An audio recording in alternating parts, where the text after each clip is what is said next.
श्री स्वामी समर्थ. सर्व स्वामी भक्तांचे पुन्हा एकदा खूप खूप मनापासून स्वागत आहे.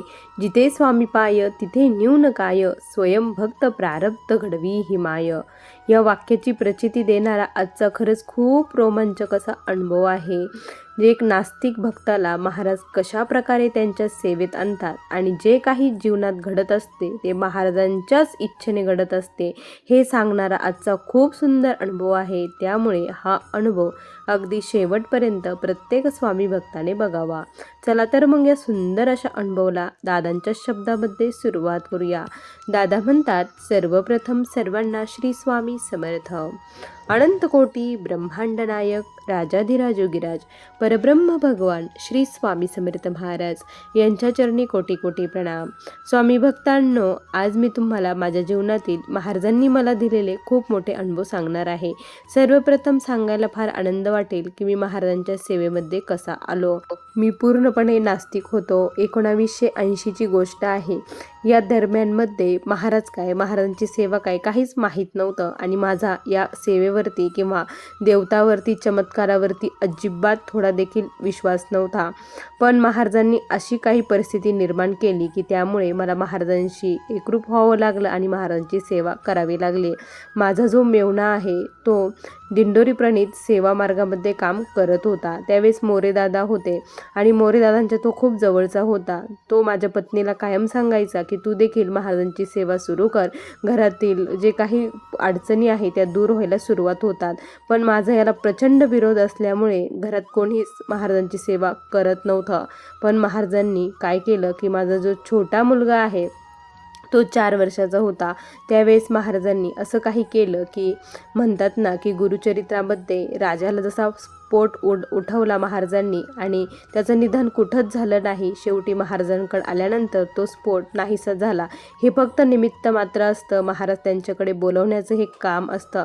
आपण एखादी गोष्ट महाराजांकडे घेऊन जातो, दुःख घेऊन जातो, तर ते महाराजांनीच आपल्याला दिलेलं असतं. कारण आपण महाराजांच्या सेवेत यावं ही महाराजांची इच्छा असते. असंच काहीतरी घडलं की माझ्या मुलाला त्याला स्किनचा खूप मोठा आजार झाला. त्याच्या पूर्ण शरीरावरती बारीक बारीक पुरळ उठली आणि त्याला प्रचंड आग होत असायची आणि खाज यायची. रात्रभर त्याला झोप नसायची.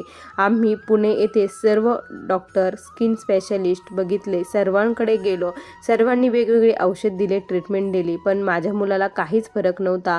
2 महिन्याचा काळ पलटून गेला तरी देखील काहीच फरक नव्हता. रात्रभर आम्ही जागायचो, त्याला हवा घालायचो आणि आम्ही फार कंटाळलो होतो. आता शेवटचा पर्याय काय करावा असं आम्हाला काहीच कळेना. त्यावेळेस माझ्या मेव्हण्याने सांगितलं की तुम्ही दिंडोरी येथे एकदा जाऊन या म्हणून. असं सांगितलं तर मी माझ्या पत्नीला काहीच सांगितलं नाही, कारण ती मला खूप दिवसाची म्हणत होती की आपण महाराजांची सेवा सुरू करू. पण मी तिला विरोध केला होता. पण मी अचानक तिला म्हटलो की आपल्याला नाशिक येथे जायचं आहे, आवरायला घे असं म्हटले. तिला मनातून आनंद झाला पण ती मला काहीच बोलली नाही. त्यानंतर आम्ही नाशिक येथे गेलो. तिथे गेल्यानंतर आम्ही आमचा प्रश्न मांडला तर ते म्हटले काही नाही, महाराजांचा श्री स्वामी समर्थ मंत्राचा जप करा, विभूती त्याला उतरती लावा, त्यानंतर महामृत्युंजय मंत्र जप करा असं त्यांनी सांगितलं. आम्ही तेथून आलो. आमची सेवा सुरू झाली आणि 8च दिवसामध्ये खरंच चमत्कार घडला जे डॉक्टर करू शकले नाही. 2 महिन्यापासून तो खूप त्रासाने व्याकुळ झाला होता. त्याचा त्रास कमी कमी व्हायला सुरुवात झाली आणि 1 महिन्यामध्ये त्याच्या शरीरावरती जी पुरळ होती त्यातील काहीच पुरळ राहिली नाही आणि त्याचा पूर्ण त्रास हा बरा झाला. ज्यावेळेस त्याचा त्रास हा बरा झाला त्यावेळेस आम्ही पुन्हा एकदा नाशिक येथे गेलो आणि तिथे मोरेदादांचं दर्शन वगैरे घेतलं आणि तेथून महाराजांचा फोटो, माळ सर्व काही घेऊन आलो. तेथून आमच्या जीवनामध्ये महाराजांची सेवेला सुरुवात झाली. महाराज आमच्याकडून सेवा करून घ्यायला लागले आणि महाराज दिवसेंदिवस सेवा वाढवत चालले होते. मी जो भेटेल त्याला हा मार्ग सांगायला सुरुवात केली. म्हणतात ना की आज माऊली म्हणतात की 2 पायाचे केंद्र बनवा, चालता फिरता प्रत्येक दुःखित पीडितापर्यंत महाराजांना पोचवा. ते कार्य मी करत होतो आणि महाराजांचं माझ्याकडे खूप बारकाईने लक्ष होतं. कारण प्रत्येक गोष्टीमध्ये महाराज माझी साथ देत होते. कारण मी माझ्या कर्मावरती पूर्ण विश्वास ठेवत होतो. त्याच्यामध्ये मी कधीच काटकसर केली नाही. माझं मन निर्मळ ठेवलं. त्यामुळेच महाराज माझ्यासोबत होते असं मला वाटतं. त्यानंतर अचानकपणे काय झालं मी जिथे जॉब करत होतो त्यांना मला लेटर दिलं की तुमची ट्रान्सफर झालेली आहे असं अचानकपणे लेटर दिलं. त्यामुळे मला थोडासा शॉक बसला की का.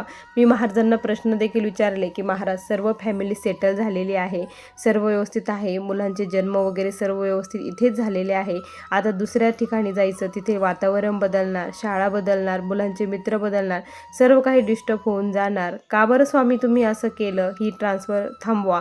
असं यासाठी आम्ही खूप प्रयत्न केले आणि माझी पत्नी देखील महाराजांकडे विनवणी करत होती, महाराजांची सेवा करत होती, ही ट्रान्सफर होऊ देऊ नका. पण महाराजांचीच इच्छा असती, महाराजांनाच आपल्याकडून काहीतरी नवीन करून घ्यायचं असतं, त्यासाठी सर्व काही घडत असतं. आणि माझी ट्रान्सफर ही कोल्हापूर येथे झाली. मी जेव्हा कोल्हापूरला गेलो तिथे महाराजांचा एक मठ सुरू झालेला होता आणि त्याच्या जवळच महाराजांनी आम्हाला रूम दिली. मी तिथे राहायला सुरुवात केली. त्या लोकांना महाराजांच्या सेवेविषयी काही एक माहीत नव्हतं. इथे राहिल्यामुळे महाराजांच्या सेवेचं मला बरंच काही महाराजांनी माझ्याकडून करून घेतलं होतं आणि माहिती देखील झालेली होती. आणि तिथे गेल्यानंतर मग मीच त्यांचं जे काही त्यांना मार्गदर्शन असायचं ते मार्गदर्शन महाराज माझ्या मुखातून करून घेऊ लागले. मग त्यावेळेस मला अर्थ कळाला की महाराजांनी माझी ट्रान्सफर का केली, की कारण महाराजांना माझ्याकडनं हे कार्य करून घ्यायचं होतं. आणि मग त्याच मठाचं जे काही व्यवस्थापन होतं, जे काही कार्य होतं, सर्व नियोजन होतं ते मी हळूहळू बघू लागलो. तिथले मार्गदर्शन करणे, सर्व नवीन सेवेकऱ्याला व्यवस्थित मार्ग समजून सांगणे, ह्या प्रक्रिया महाराज माझ्याकडून माझ्या कुटुंबियाकडून एक एक दिवस करून घ्यायला सुरुवात केली.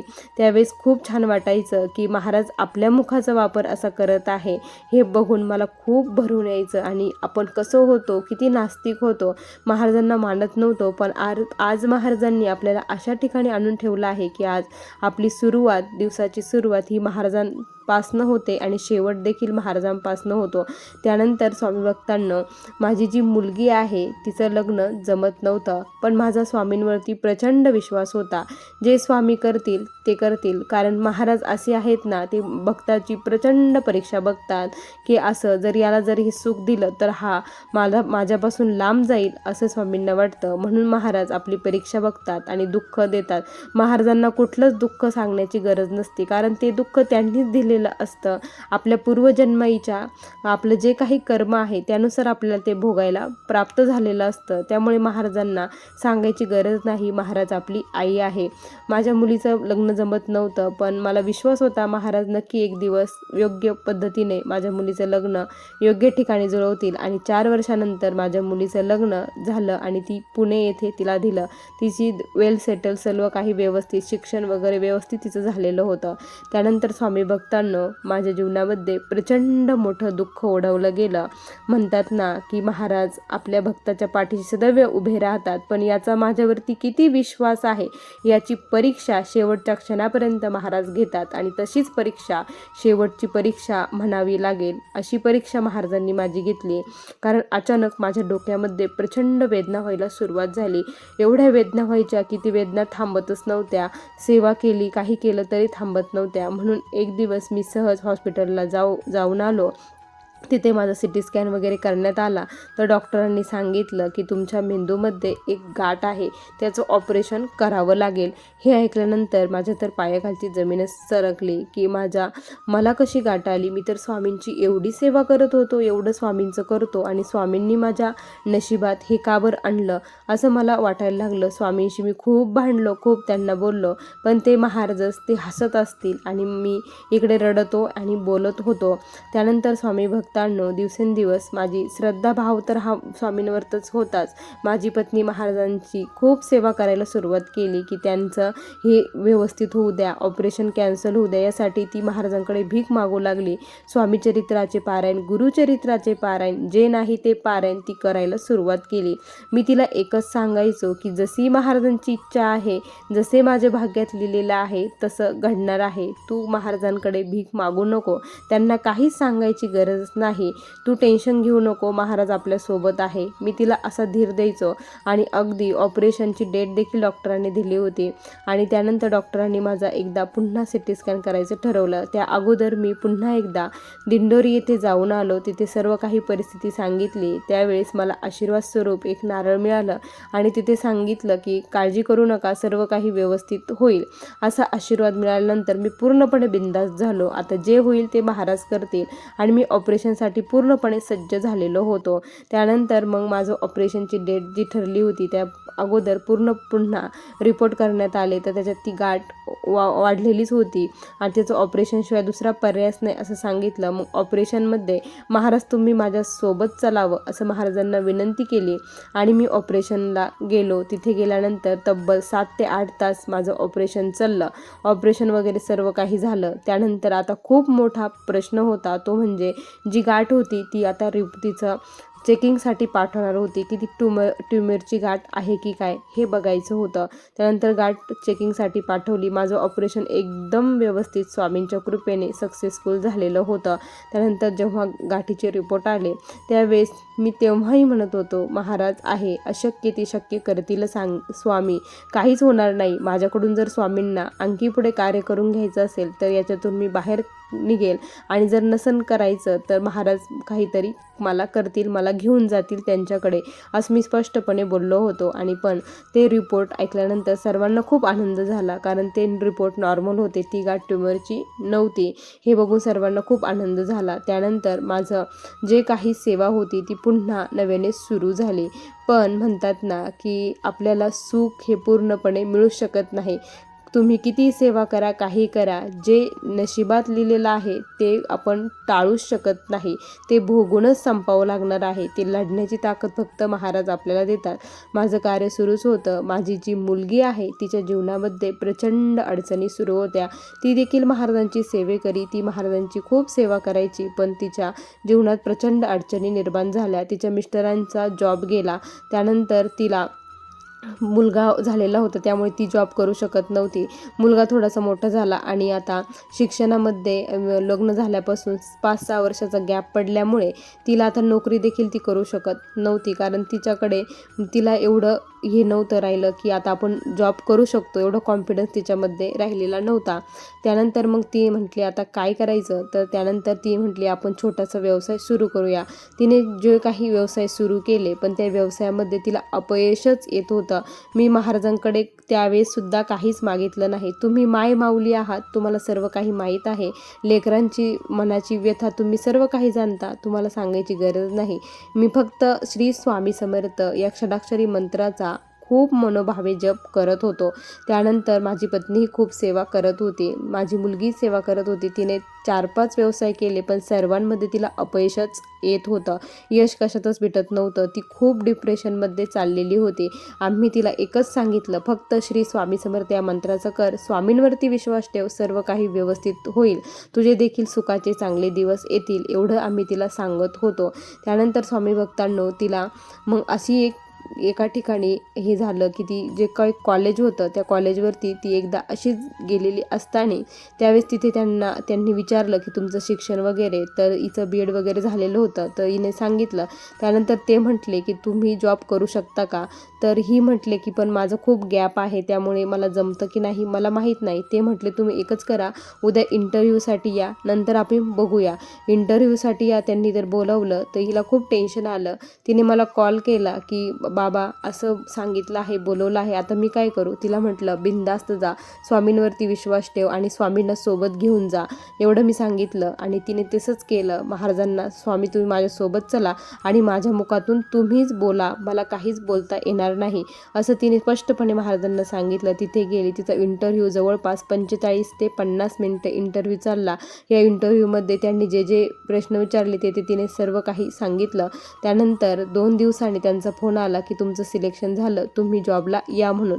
हे ऐकल्यानंतर तिला प्रचंड आनंद झाला, कारण हे अशक्य असणारी गोष्ट होती, ती महाराजांनी शक्य केली आणि तिला खूप छान असा जॉब मिळाला. आज देखील ती तिथेच जॉब करते आणि नंतर तिच्या मिस्टरांना देखील खूप छान जॉब मिळाला. आज ती पूर्णपणे वेल सेटल झालेली आहे, सर्व व्यवस्थित आहे. माझा मुलगा देखील आज खूप छान जॉबवरती आहे, पोस्टवरती आहे. महाराजांनी जीवनात खूप छोटे मोठे अनुभव दिले. आज मी वयाची खूप वर्ष पाहिली, खूप खडतर प्रसंग पाहिले. प्रत्येक महाराजांनी प्रत्येक प्रसंगामध्ये क्षणोक्षणी माझ्या पाठीशी उभे राहून कायम मला म्हणत राहिले, भिवू नकोस, मी तुझ्या पाठीशी आहे, तू पुढे चालत राहा, मी तुझ्या सोबत आहे. महाराज आपल्याला मार्ग दाखवण्याचं काम करतात. त्या रस्त्यावरती मात्र आपल्याला चालावं एकट्यालाच लागतं. महाराज सोबत असतात, पण ते फक्त दिशा दाखवण्याचं काम करतात. आपल्याला चालवायचं एकट्यालाच आहे.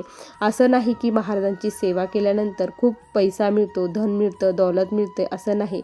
पण जी काही सुख, शांती आहे, समाधान आहे आणि हे दुःख भोगण्याची जी ताकद आहे, ती फक्त श्री स्वामी समर्थ या मंत्राचा जपाने आणि महाराजांची सेवा केल्यानंतर प्रत्येक भक्ताला मिळत असते. स्वामी भक्तांनो, असे मला आलेले हे स्वामींचे दिव्य अनुभव होते. श्री स्वामी समर्थ. बघा स्वामी भक्तांनो, तुम्हाला या दादांचे अनुभव कसे वाटले नक्की कमेंटमध्ये कळवा. पुन्हा भेटूया अशाच सुंदर अनुभवासोबत. तोपर्यंत सर्वांना श्री स्वामी समर्थ. जय जय स्वामी समर्थ. श्री गुरुदेव दत्त. तुम्हाला देखील असेच स्वामींचे अनुभव असतील तर आपल्या व्हॉट्सअप ग्रुपला जॉईन होऊन तुमचा अनुभव शेअर करू शकता. त्याची लिंक डिस्क्रिप्शन बॉक्समध्ये दिलेली आहे. सर्वांना श्री स्वामी समर्थ.